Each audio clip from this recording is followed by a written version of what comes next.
Hello, this is your host, Todd Lewis of the Praise of Folly podcast. I'm once again joined by Keith Preston and Florian.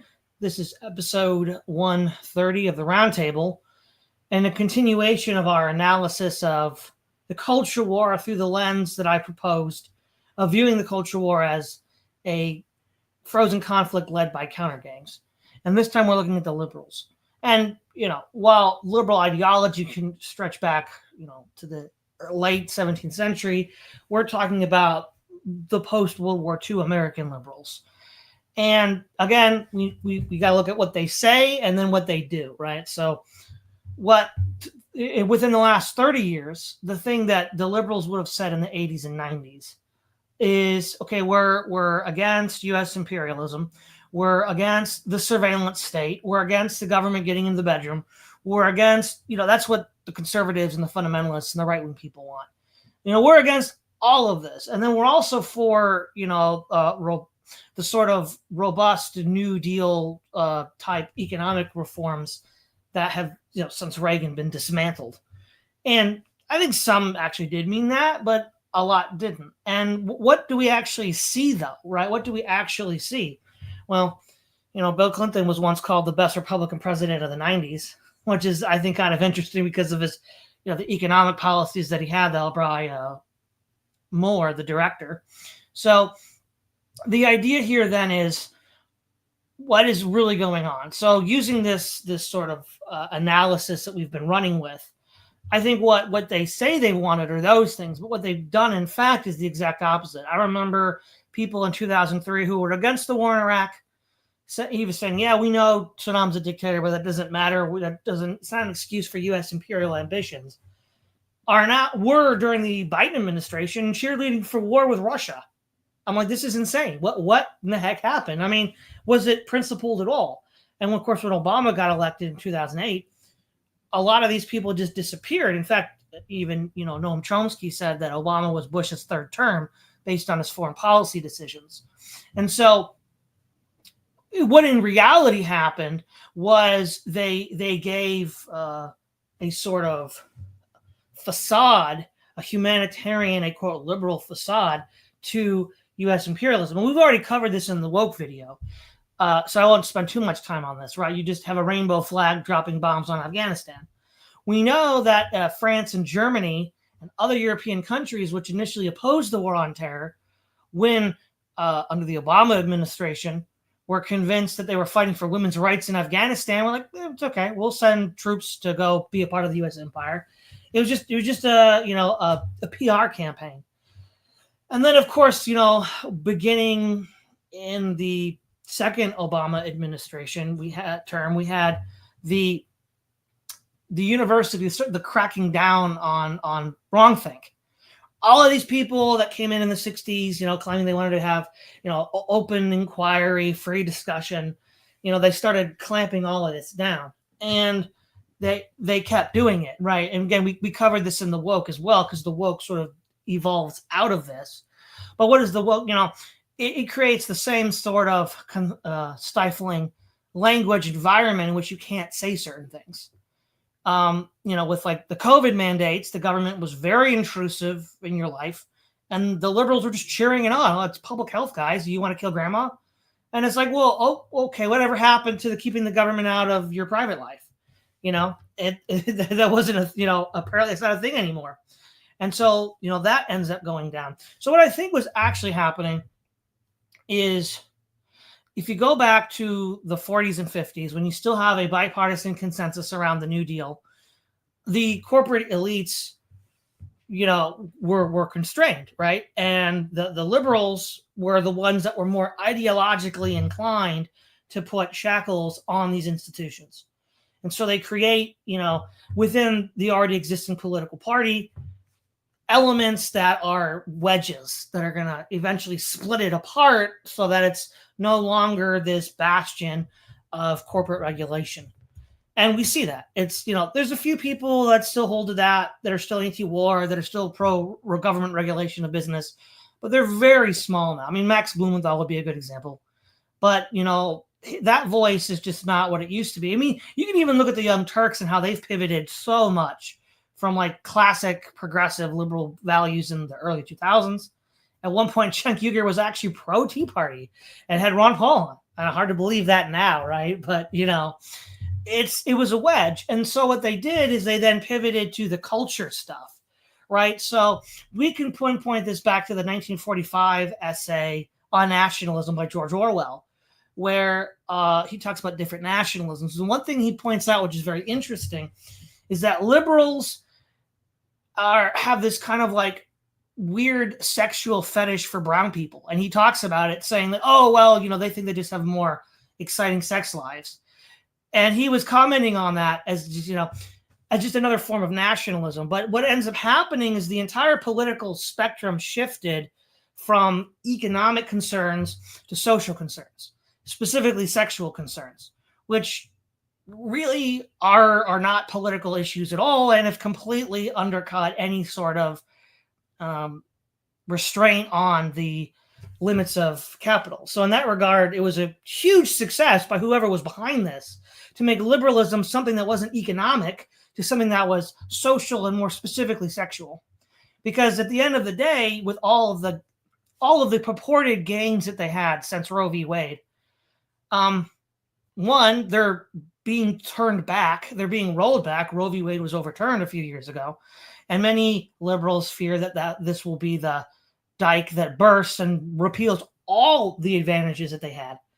And so not only did those goals that they achieved in that part of the culture war are not permanent, they're being rolled back. They completely distracted and diverted them from any sort of attempt to keep the shackles on corporations that the New Deal regulations had. And so the kind of way of life that they would talk about preserving the economic protections are all gone. And so ultimately, despite what they said, what they actually did was supported the U.S. empire, supported ever more intrusive security state, and got distracted like some sort of like effete, decadent aristocrat from any real values to some sort of navel gazing about sexual preferences. It's like, okay, well, now people, you know, are living in conditions of labor like they were in the 1890s. Good on you, I guess. Keith. Yeah, this is a complicated topic. I suppose it's important to first understand what liberalism is. Todd touched on that briefly, but I can embellish that a bit. When Americans hear the word liberal, what they're thinking of is really something that's sort of a synthesis of different currents. A classical liberal is basically the Enlightenment philosophy. That's Thomas Jefferson and John Locke and Voltaire and all of those 18th century philosophers. And the U.S. Constitution, the U.S. Declaration of Independence, all of these charter documents of the United States are basically classical liberal documents. And classical liberalism is really the foundation of modernity, of Western culture, certainly. Liberal in the contemporary American sense obviously has roots in classical liberalism, but there's also an element of what a political scientist would call reform liberalism. And this is something that starts to emerge in the 19th and early 20th century with figures like John Stuart Mill and T.H. Green in Britain. And in the United States, probably figures like John Dewey, where it's about expanding the realm of equality, basically. For instance, somebody who wants to outlaw racial discrimination in order to have equal opportunity employment. That's a liberal idea. That's a reform liberal idea. Like thinkers like John Rawls are probably the most influential representatives of this viewpoint. And then that's one thing that Americans think of as liberal. But then a lot of Americans think of liberalism as social democracy. And social democracy is simply about meeting the material needs of the working class or the general public. For instance, in our system, something like Medicare, Medicaid, Social Security, that's social democracy. And then liberalism is also conflated with progressivism quite a bit. And progressivism in an American context is a concept that emerged in the late 19th, early 20th century And it's really about applying what are supposed to be scientific management principles to the ordering and management of society, hopefully to get better results. So social engineering, as its critics sometimes call it, or technocracy, technocratic government is sort of a value neutral term for it. But modern American liberalism, and when the typical American hears the word liberal, that's what they're thinking of. They're thinking of a combination of classical reform, liberalism, and social democracy and progressivism. And modern American liberalism is really all of that rolled into one in various ways. And as far as the legacy and history of liberalism in this sense, it really goes back to the early 20th century. Like I would say that some people say Theodore Roosevelt was really the first modern liberal president. I'm inclined to think it's really more, he may have been a predecessor or a prototype, but I really think Woodrow Wilson really is the one who begins the tradition of American liberalism. And Woodrow Wilson, Franklin Roosevelt, Harry Truman, Lyndon Johnson, Jimmy Carter, Barack Obama, Joe Biden, Bill Clinton, all of these modern Democratic Party presidents are really manifestations of this hybrid set of ideas that Americans call liberalism. In the 60s, as Todd said, there was a shift among liberals away from class interest and material interest towards the anti-war movement, obviously, because that was the big thing back then, and then civil rights, and then just cultural politics generally. And my view is that the reason for that is that that was a time of diminished scarcity, where you had a massive economic boom in the United States. Cost of living was low. A huge proportion of the U.S. working class was unionized. So it wasn't like it was during the Great Depression when bread and butter issues were paramount. Most people already had bread and butter in the 60s. So when you're getting fed and you've got a roof over your head, that's when you can start worrying about other things. In desperately poor, global South countries, they don't worry about the environment and gay rights because they're trying to get food. So it's only in a post-scarcity society where all these other things can really become an issue, because once people are fed and sheltered and have basic health care and that kind of stuff. But Americans, for the most part, had that in the 1960s. Not perfectly so, obviously, but more, but certainly by world historical standards, they did. And that, I think, is what opened the door for these other issues to become more popular. And what happened is that once liberalism became defined by this, liberals lost the support of the working class because they were no longer seen by the working class as the people promoting their interests. Instead, the working class started moving to the right because, for one thing, the working class, the proletariat, tends to be conservative socially and culturally, for whatever reason. And also, the race issue created a conflict among a lot of the working class.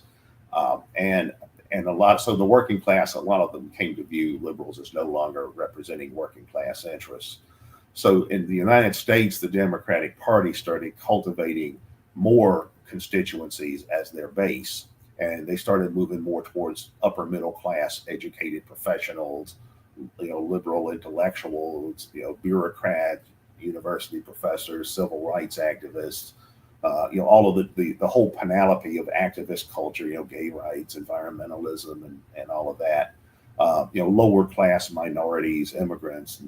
So they moved away from this, the bulk of the working class, which is this traditional white working class. So that was a strategic calculation on the part of the Democratic Party.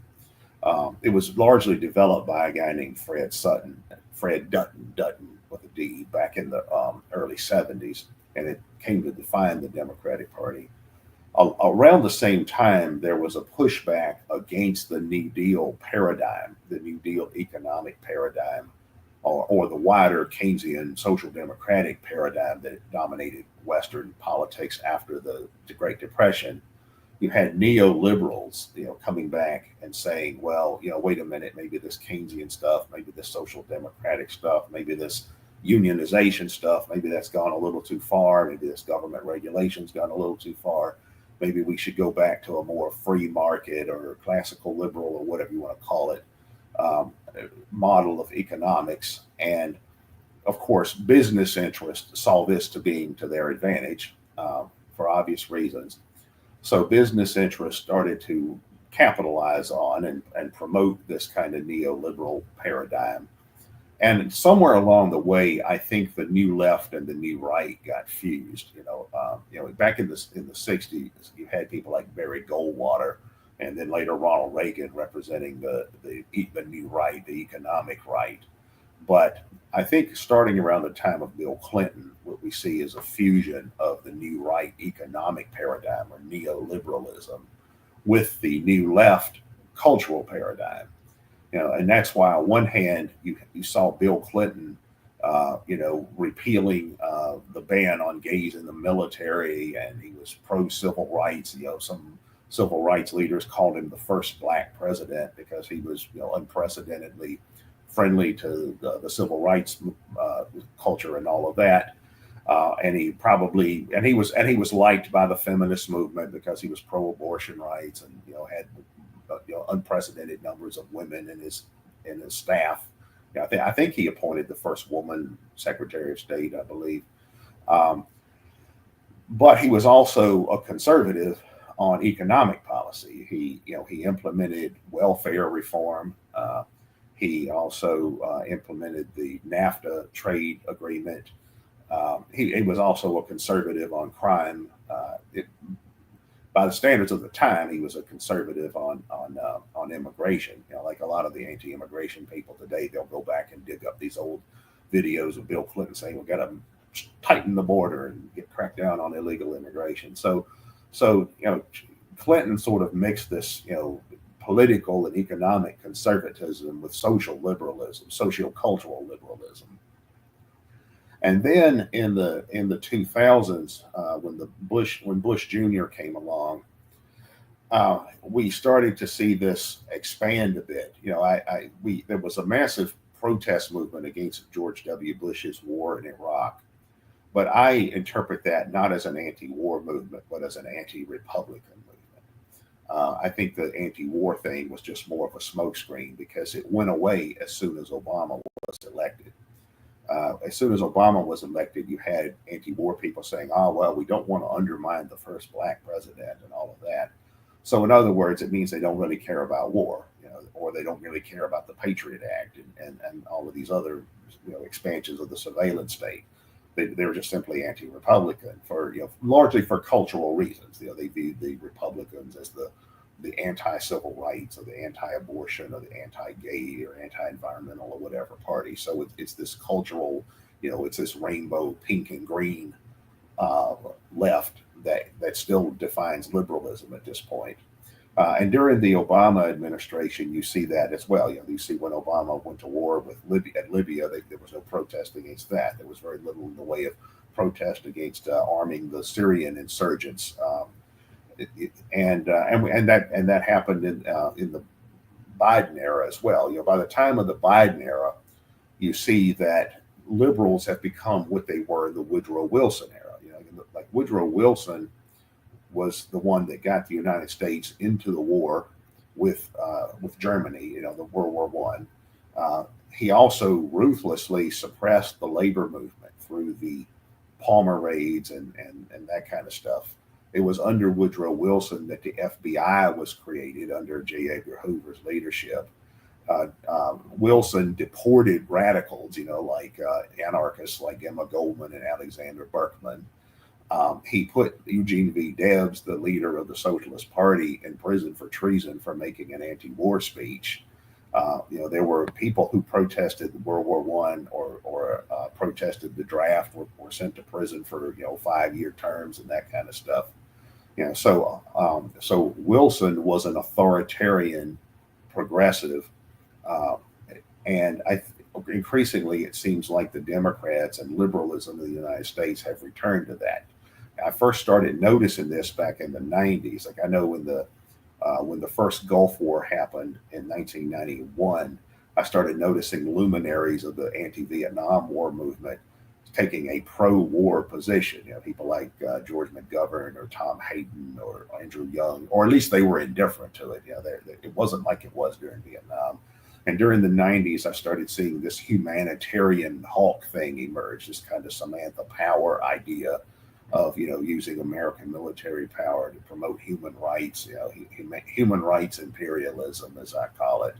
And you saw elements of that in the war on terrorism era. You had these guys like Christopher Hitchens, a former Trotskyite, saying, well, we're going to bomb the Taliban out of the Stone Age. You know, this is a war for humanity, a war for progressive values and that kind of stuff. You saw a lot of these liberal hawks, like a lot of these Atlantic magazine types like George Packer, taking that kind of position on the second Iraq War. And that's continued to spiral, you know, and in the Biden era, what did we see? We saw what Todd was talking about, where you had the hawks on the Russia situation, Russia, Ukraine. You know, Russia's come to be viewed as this sort of epicenter of world fascism and, you know, world homophobia or something like that, you know, like the Third Reich or something. And you also saw the branch Covidian phenomena, as I call it, where you know, they favored a scorched earth policy towards the COVID pandemic. That happened actually back during the era of classical progressivism with the Spanish flu. You had all the same controversies about closings and mask mandates and that kind of stuff as well. So that's kind of where liberalism seems to be. It's kind of like it's returned to its early 20th century Wilsonian roots. All right, Florian, your turn. Yeah, can you hear me? Yes, we can hear you fine. Okay, perfect. Yeah, that doesn't sound really very charming for liberalism, does it now? I think it's what I see on Twitter is often that that the Europeans think of different things when they talk about liberalism than Americans, right? So if I talk to like several people, for example, in Germany that are adjacent to the AfD or the conservative wing of the Christian Democratic Union, so more right wing in Germany, they are more liberal, right? They are not as far reaching as libertarians, but they're certainly also not liberals in the American sense, right? In the American sense, liberalism is also often used as pejorative against members of the Democrat Party. So I thought maybe it's good to compare liberalism from the European viewpoint and the American viewpoint, and I think one big difference is that both European and American liberalism start out with the same roots, right? Because basically the American Revolution is kind of just liberalism exported, the ideas of the Enlightenment philosophies or philosophes. I never get why they are not called philosophers, but philosopher, like people like Montesquieu and Locke and Rousseau and others. Basically, their ideas have been put into pen and paper with the American Constitution and the Bill of Rights, right? So in the 18th century and 19th century, we started with the same point, but it develops in a different way. So in Europe, you have it often blended with social democracy and much stronger emphasis on state responsibility, whereas in the US, it became to be quite quickly united with frontier individualism, right? And this country is so large that it's easy. You can just make your own. You can just go away from all people with whom you disagree, and that possibility is not there in Europe, right? So Europe is much more, the liberalism in Europe is much more bound by the direct conflicts with people that have different political convictions, and you need to find a compromise. And so in Europe, liberalism is much more tied to state responsibility. The state is still, many liberals in Europe see the state must be there to care for people, and liberalism blends often with social democracy. And in the US, and the funny thing that Keith just mentioned when he talked about Bill Clinton, in the US, American liberalism can be tied to either free markets or civil rights, depending on context. Basically, Clinton did both, right? So what Keith just lined out. So in the U.S., liberalism is much more defined by what can we do in an individual level, and it is not as much of a political philosophy. It is more like seen as a pragmatic way of governing politically. That's my impression, at least. So in economic terms, American liberalism is also center left, maybe a little bit more than it is in Germany or in Europe. There's some support for regulation welfare, but it's not as redistributive than in Europe, right? In Europe, it's like basically, as I said, the state is responsible, and we have to be under the guidance of the state, and that is of course not the American way, right? So there's some regulation welfare. For example, in the US, the Social Security, that's a big topic, right? People want to cash in their Social Security checks. But if you look at what people are actually getting Social Security, it's a pittance compared to Germany, right? Or to Europe. What you get in Europe as welfare is much, much more than you get in the US. And I had a discussion with family members, and they said, Germany has introduced some kind of extra welfare for people that are not able to find work. They call it a citizens insurance, and yeah, you can survive with that. It's like 1,800 euro per month or something like that. But family members were actually saying, no, you can't survive with that. How are you? You can't go to the opera. You can't go to the museum. You can just pay rent and food. And I'm thinking, after 20 years in the US, yeah, I mean, that's what you need for surviving, right? Why would you also want to have other stuff? That's something you can work for.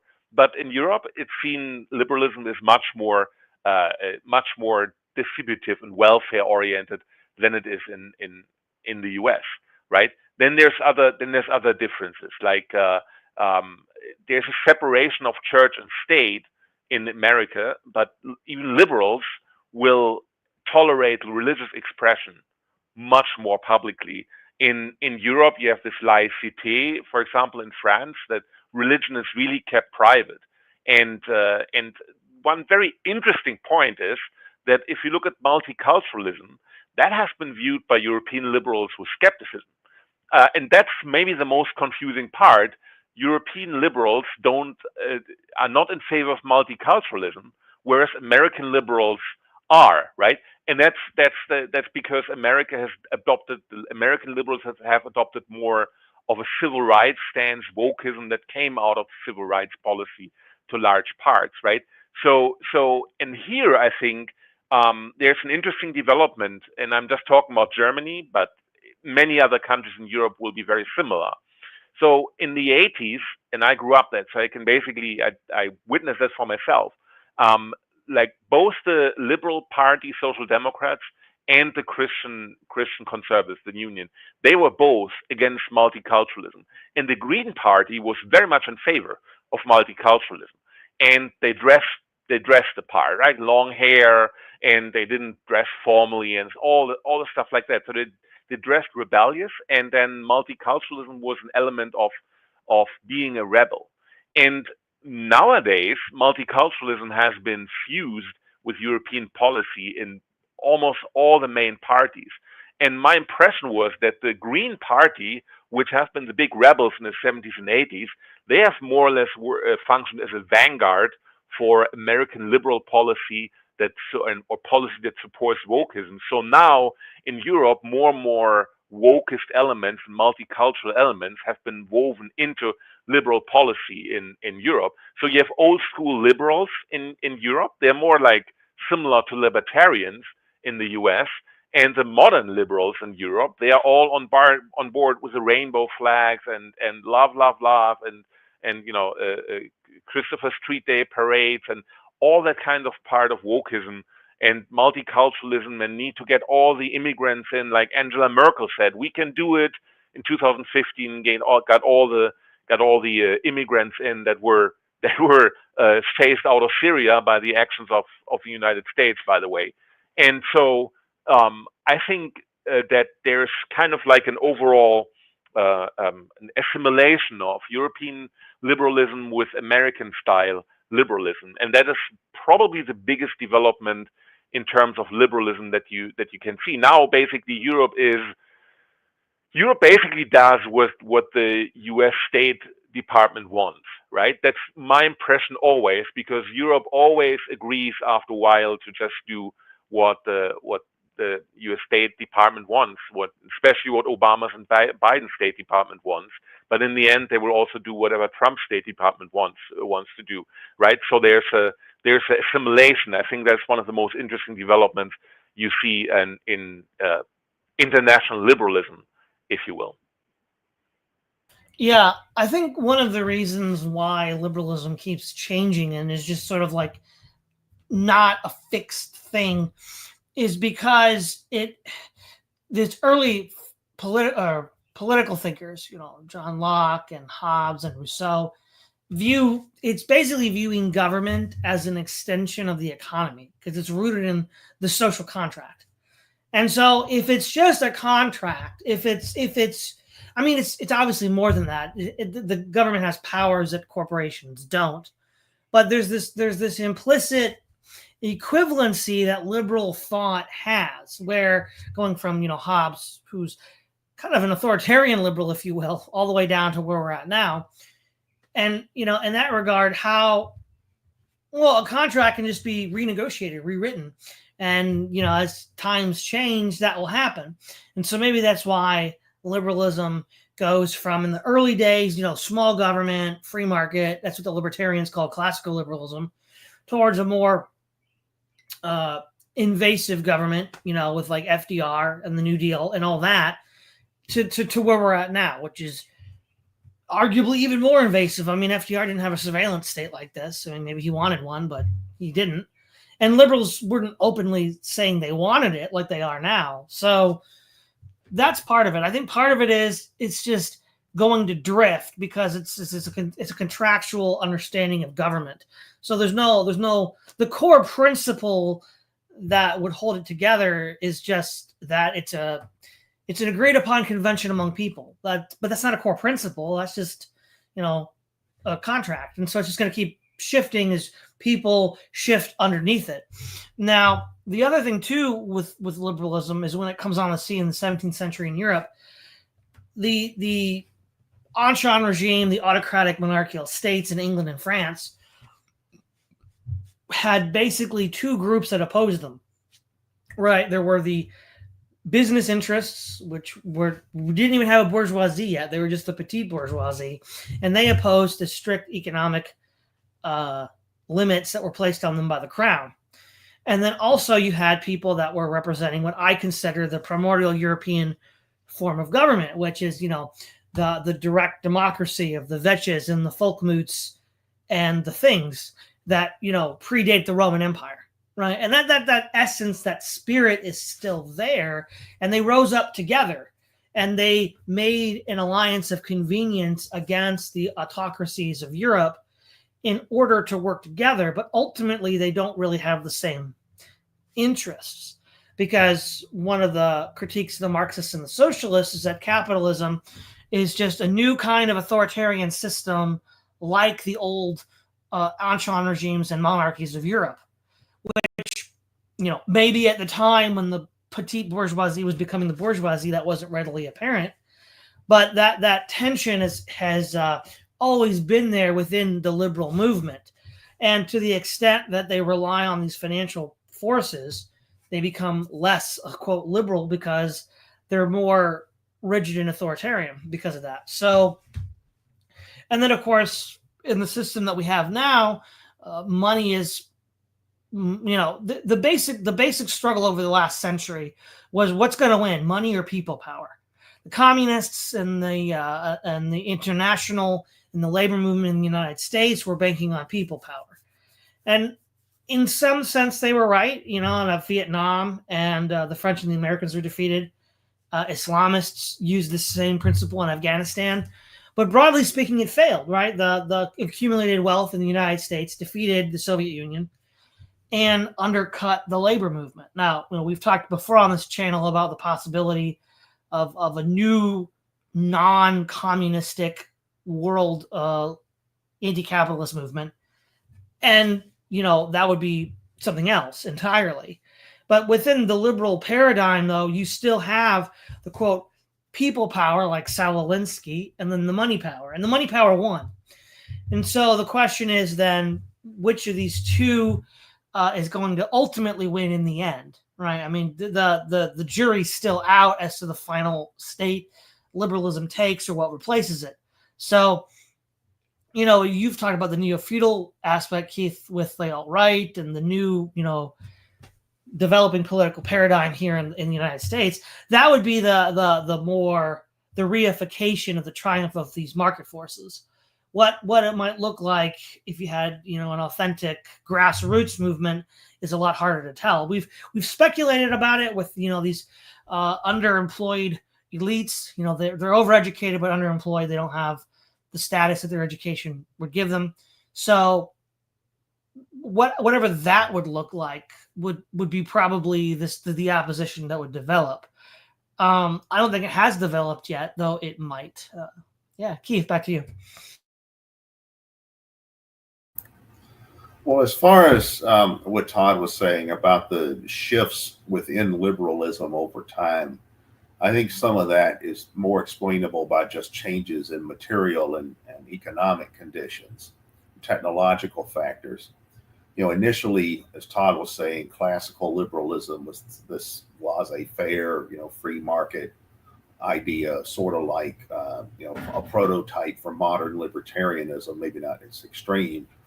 But over time, liberalism comes to be identified with social democracy and with progressivism and these kinds of things. And I think that was simply the result of material conditions.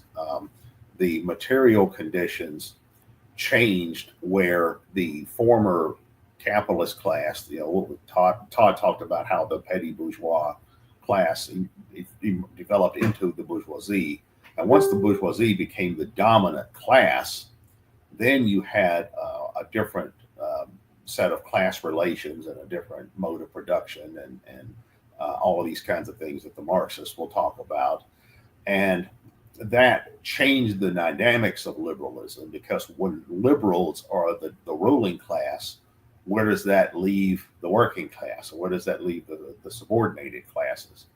So over time, liberalism comes to be identified more with social democracy, or the left comes to be identified more with social democracy. I think one reason why in Europe liberalism is identified more with something like libertarianism than it is in the United States, whereas in the United States it's identified more with the left or social democracy, is because Europe has more of a conservative tradition. I think to a European person, conservatism would be identified more with pre-modern politics or thrown an altar or authoritarian nationalism or reaction. Depending on what kind of conservative you are or what your focus is. America doesn't really have that. America was always a classical liberal country. And like I said before, if you read all the founding documents of the United States and all the private diaries of the first generation of American liberals, American leaders, these people were liberals. By the standards of their time, they were liberals. They were influenced by Locke and his derivatives and to a lesser degree by the French philosophers. They were not reactionaries like, say, Henry Filmer or somebody like that. So America has always been basically a classical liberal nation. And for that reason, the left-right paradigm gets confused in American politics. We did a program a while back about the Lewis brothers thesis about how the left-right paradigm has no objective meaning in the context of American politics because it's a European concept. It's like if you're in Europe, if you're on the left, first you're for classical liberalism and republicanism against the monarchy and the aristocracy and the church, or the established church. And then once liberalism becomes the norm, then you're either with labor or for capital, and that's what defines left and right. The United States was always a classical liberal country, and then the left, the progressives, the social democrats, the labor unions, all of that, they largely simply appropriated the word. They just started calling themselves liberals when they're really not classical liberals. They're something else, and that is still how it is today. I mean, even in Latin America, in some ways, American politics is closer to Latin America than it is to Europe. But even in Latin America, somebody who identifies as a liberal is more likely often to be a Javier Milei type figure, somebody who is free market economics and relatively liberal on social questions, maybe not extreme liberal like a libertarian, but somewhat liberal. Whereas in Latin America, the left is often socially conservative. For example, in Nicaragua, they have a left-wing government, the Sandinista government, but they're one of their main slogans is solidarity, socialism, and Christianity. So they're aligned with the Catholic Church, or at least the left wing of the Catholic Church, and they're very socially conservative. They don't have gay marriage, they don't have legal abortion. I don't think they have legal marijuana, but you do have that in some of the other Latin American countries like Argentina that are, comparatively more right wing in an economic sense. So American politics is kind of schizophrenic when it comes to this kind of thing. But I think that liberalism in the United States has to be understood as a convergence of these things. It's a convergence of reform liberalism, legal equality, social democracy, meeting the material interests of the working class or the public as a whole, and technocratic progressivism. And that's a product of managerialism. Like that I think came about as a result of the Industrial Revolution, urbanization, the growth of mass society, technological expansion, a much higher degree of professionalization and specialization. That's really where the managerial revolution came from. And progressivism is an expression of that. American style progressivism is an expression of that. And then it incorporates elements of reform, liberalism, and social democracy in the process. And right now, today, American liberalism is sort of all of these things stacked on top of each other. Like we did a program last year where I did a presentation on what is woke, asking the question of what is woke. And in that, I talked about how what Americans think about as liberalism is a mixture of liberal internationalism and foreign policy. This kind of Wilsonian paradigm, wars to end all wars, make the world safe for democracy. I mean, we see that with the Russia hawks, the liberal hawks on Russia right now. And then it's this neoliberal economic paradigm, this Bill Clinton economic paradigm. And then it's this woke, politically correct cultural paradigm. And then I talked about how some of that is traceable to older forms of progressivism, like progressive Christianity, the social gospel, and some of that stuff from the 19th century. And then there's also this technocratic managerialism, this idea of that you have this managerial class that socially engineers society to get the outcome you wanted. And parallel to that is this belief in health, like you could say if conservatives are obsessed with everyone's morals, liberals are obsessed with everyone's health, the therapeutic state idea. And we saw that on steroids during the pandemic, where liberals were advocating a scorched earth approach to the pandemic. So that's really where we are now. What we think of as liberalism is a convergence of all of these things. And because the United States is such a powerful country, it's been exported to other places. It's been exported to Europe and Latin America and other places as well. And that is what liberalism is nowadays. All right, Florian. Yeah, I think one problem that liberalism has is that it seems like a very reactive framework, right? It basically so many different movements culminated in liberalism and have been, especially the American version of liberalism, have been put on top. That basically it seems like the whole liberal idea driven by convenience in a way, right? And then you either you harness that or you lose against ideologies that are much more based on conviction, right? Like any ethnocultural movement and any religious movement like Islamism is much more stronger. If someone said the land belongs to the people who want it the most, and that's true for the political landscape as well.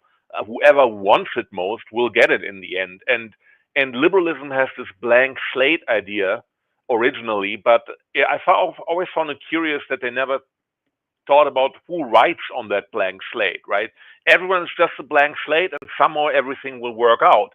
Well, that may have been a good idea to counteract authoritarianism and monarchism in the 18th and 19th century, but then over the course of decades and centuries, you had more and more other interests projecting their idea onto liberalism, and then in the end, liberalism has never been able to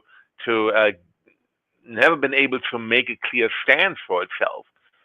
That's the central criticism of libertarianism.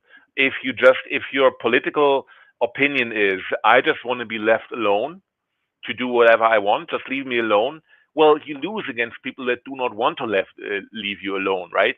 If you're not willing to defend this, then you have a disadvantage towards other people who want to co-opt your movement for their purpose.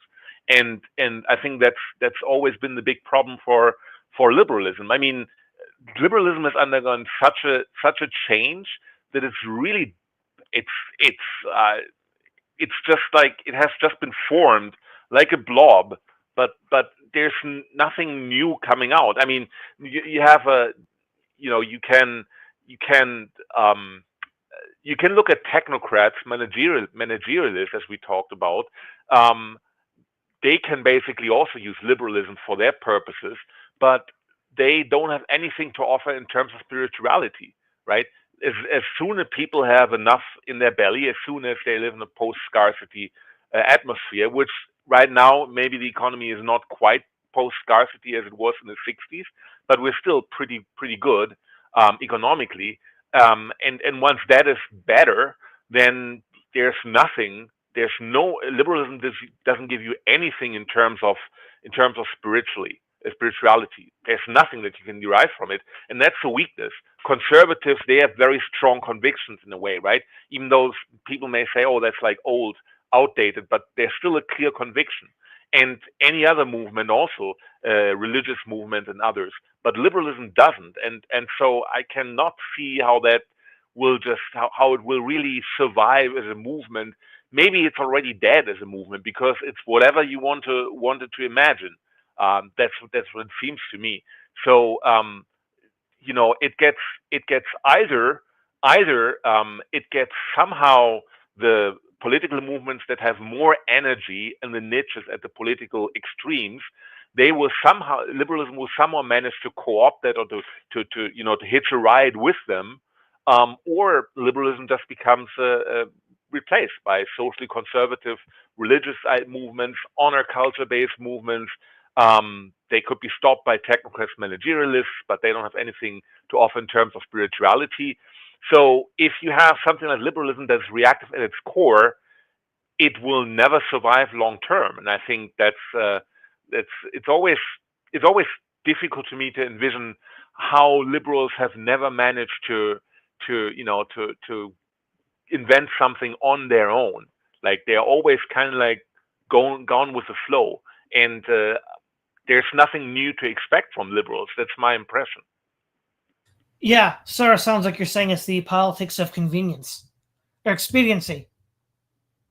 Yeah, exactly. I mean, especially in the 2000s, 2010s, it was all just like, especially when new atheism came out and all that kind of stuff, it was all like, yeah, it's just like everyone can do drugs. It's just like everyone should just do whatever they want.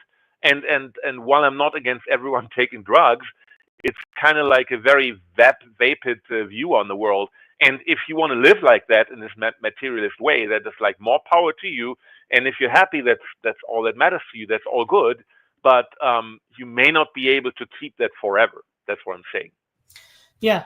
All right. So to move into the wrap up, what I'll say is that I think one of the reasons why liberalism, again, is this thing that doesn't congeal or form into anything consistent is, one, the result of its, quote, core value, which is the social contract, which isn't really a core value at all. It's just a contract can be written and then unwritten and rewritten.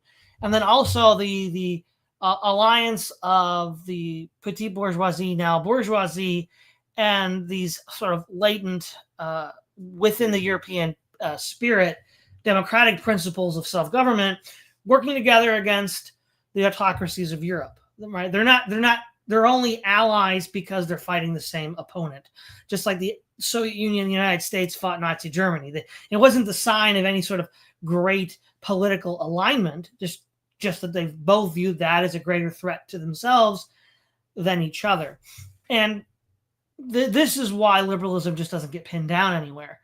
And then because it doesn't stand for anything, it will eventually be replaced, though it's very difficult to tell what. Keith. Yeah, I think that the future of liberalism will have to undergo another transformation to remain in business. And I think that the core issue is going to be class politics once again, as well as the impact of technology. Because if we look at where the world is now, I've mentioned on these programs before, much of it is very similar to the 19th century in terms of the way that rapid technological change and development is also spurring rapid economic change, as well as economic dislocations and widening gaps between social classes and things like that. We're going back to the 19th century in that regard. So I think in the future, liberalism is going to have to adapt to that, where the ruling class of today, the liberal ruling class, is a product of liberalism as it's been in the past. But in the future, it's going to have to be something different. For instance, I would predict that in the future, the Democratic Party, to stay in business, is going to have to go back to their economic populist paradigm that they had in the mid 20th century, given the economic conditions that we're currently developing. Now, if they can't do that, then they may go the way of the Whig Party, because they're not. That means they're not adaptable to changing circumstances. But in the distant, well, I don't know about distant, in the maybe not so distant future, we may very well see the Democrats become sort of a left populist party. The left wing of the Democratic Party in its present form reminds me of what in Argentina are called the left Peronists, which is they're not really socialists proper, but they're sort of left populists. And that's kind of what the AOC and Bernie Sanders and people like that are. They're not proper socialists, but they're not liberals either. They're sort of like left populists, even if they blur it with a lot of woke type stuff as well. But I see something like that becoming the essence of liberalism in the future of the United States, where I could see someone like AOC becoming our version of somebody like Christina de Kirchner. And in fact, I think that's going to be necessary if liberalism is not going to simply cede the working class to the right. Like what's happening on the right worldwide is very similar to what we saw in various periods of pushbacks against the left in the past. Like if we look at, say, the post-1848 era or something like that, we see that the right is pushing back against the advancements of the left often with working class support, which is comparable, I think, to the peasant support for reactionary pro-monarchist movements in, say, 19th century Europe, or even more recently than that.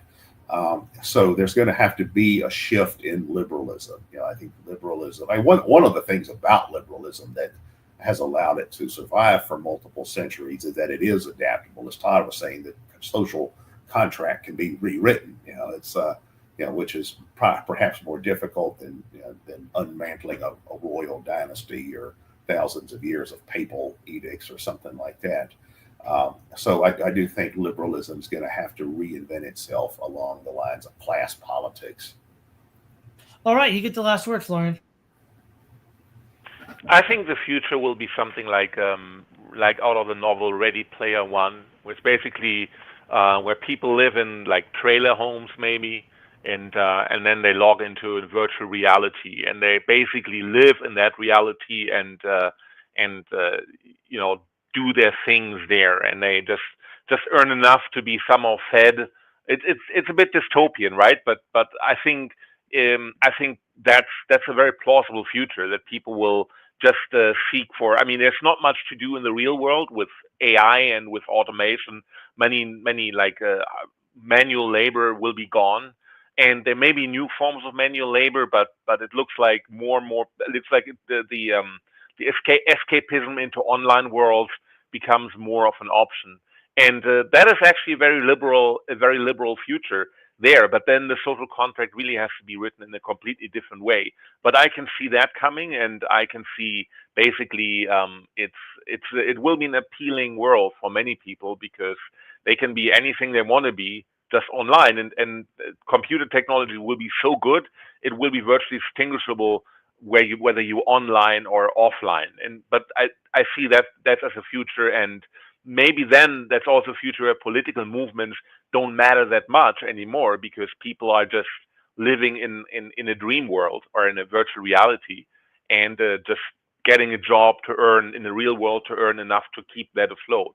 But I think that's the one thing that liberalism may stay sort of in a reactive way as it is now, because people lose interest in actually engaging in politics themselves. All right. Well, thank you, Florian. Thank you, Keith. This is Todd Lewis, the Praise of Flight podcast, signing off.